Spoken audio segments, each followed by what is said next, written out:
Vienna, Austria. There we are. It's right. 73. Doesn't matter, though.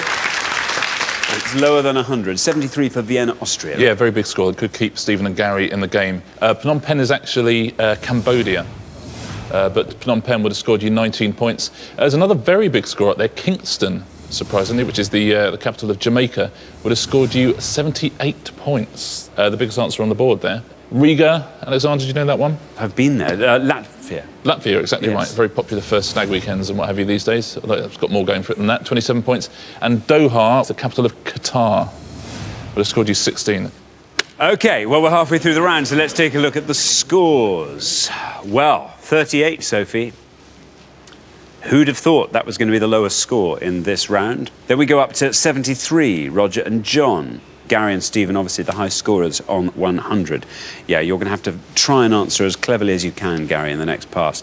OK, we're going to come back down the line. Can the second players please take their places at the podium? OK, we're going to put 6 more capital cities on the board, and here they are. Sofia, Kampala, Canberra, Kabul, Prague, and Tehran. I'll read those one more time. Sofia, Kampala, Canberra, Kabul, Prague, and Tehran.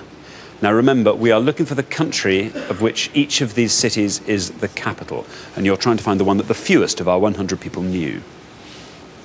John. Right. I'm going to go for Tehran, capital of Iran. Tehran, capital of Iran. OK, there's your red line. If Tehran gets you below that red line, you are through to the next round. Let's see if Tehran is indeed the capital of Iran, and if it is, let's see how many people said it. Down it comes. 55. Very newsworthy capital, which is probably why it scores so high. That takes your total up to 128. Richard. Yeah, another pretty big score. The pressure on Gary now to get his team through to the next round.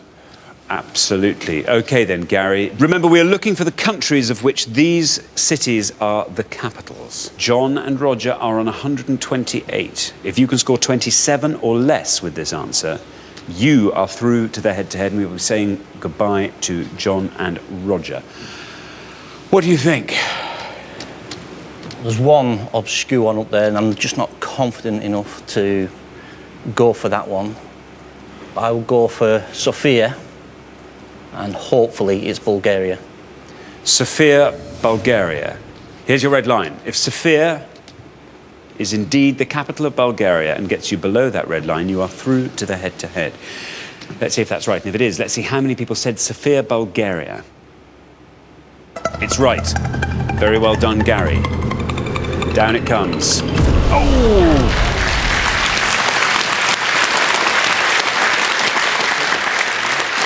$37, that scores you, taking your total up to 137. Is that good enough?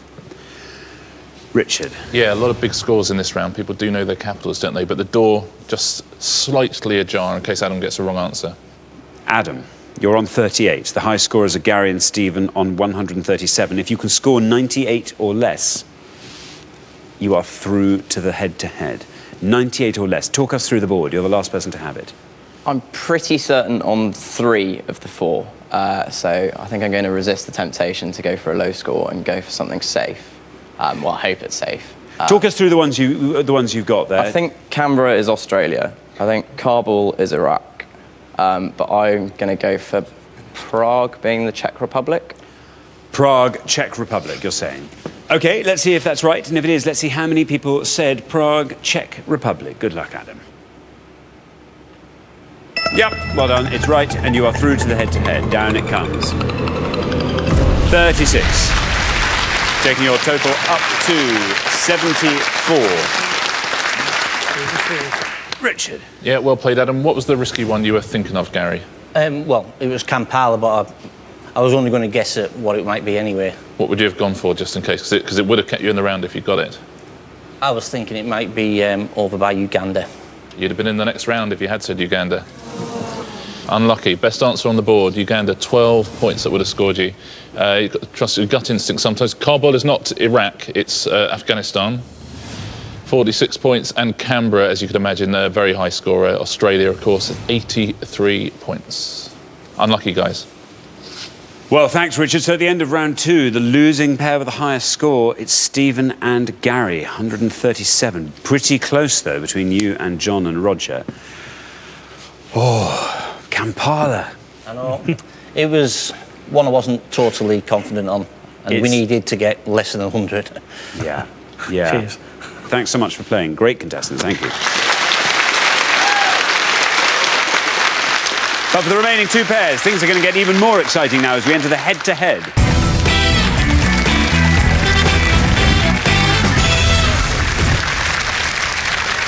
Very well done, Sophie and Adam, John and Roger. You've made it through to the head-to-head. Now, obviously, only one pair can make it through to today's final and play for the jackpot, which currently stands at a whopping £13,750.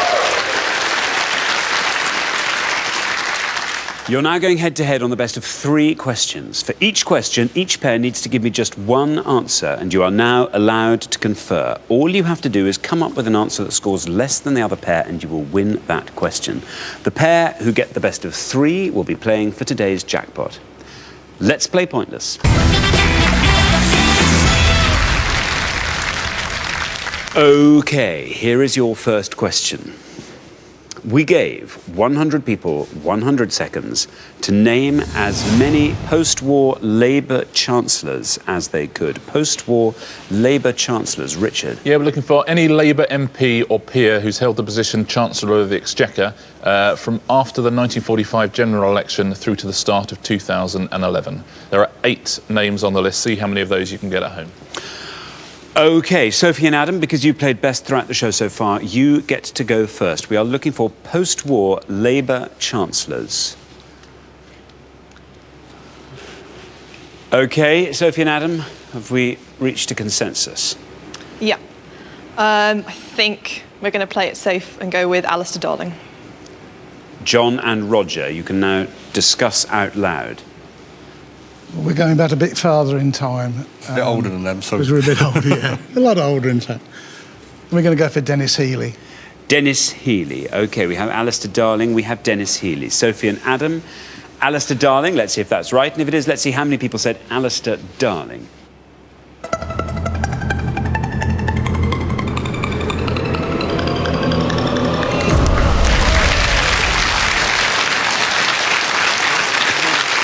Surprisingly low score there for Alistair Darling, 21. Dennis Healey, John and Roger have said. How do you think he's going to perform against 21 from Alistair Darling? We'll see. I think we probably will. OK, let's see if that's right. And if it is, let's see how many people said Dennis Healey. Yep, that's right. Look at that, through it goes. Oh, very well done indeed, down to 5.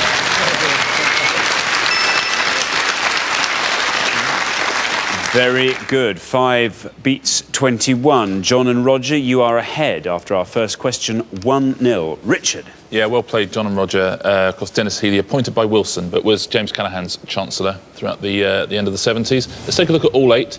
Hugh Gateskill was appointed by Attlee. He's a pointless answer. Very well done if you said Gateskill at home. Hugh Dalton, 1 point. He had to resign for leaking budget secrets. Stafford Cripps with 2. Roy Jenkins, 3. He was one of Wilson's Chancellors. As was James Callaghan, who went on to lead the party. He got 5. There's Dennis Healey with 5. Alistair Darling, of course, is Gordon Brown's Chancellor, 21. And Gordon Brown on 51, who's obviously Tony Blair's Chancellor. Thanks very much, Richard. OK, here is your second question. Sophie and Adam, you have to win this question to stay in the game and play for that jackpot of £13,750. John and Roger, if you win this question, you are straight through to the final. OK, here it comes. We gave 100 people 100 seconds to name as many Steven Spielberg films of the 1980s as they could. Yeah, we're looking for any full-length feature film made for cinema release for which Steven Spielberg received a directing credit between the 1st of January 1980 and the 31st of December 1989. Looking for any of the 7 films that Steven Spielberg received a directing credit for in the 1980s. OK, John and Roger, you go first this time. We're not sure whether it's in the 80s, but one of my favourite films of ever, and I hope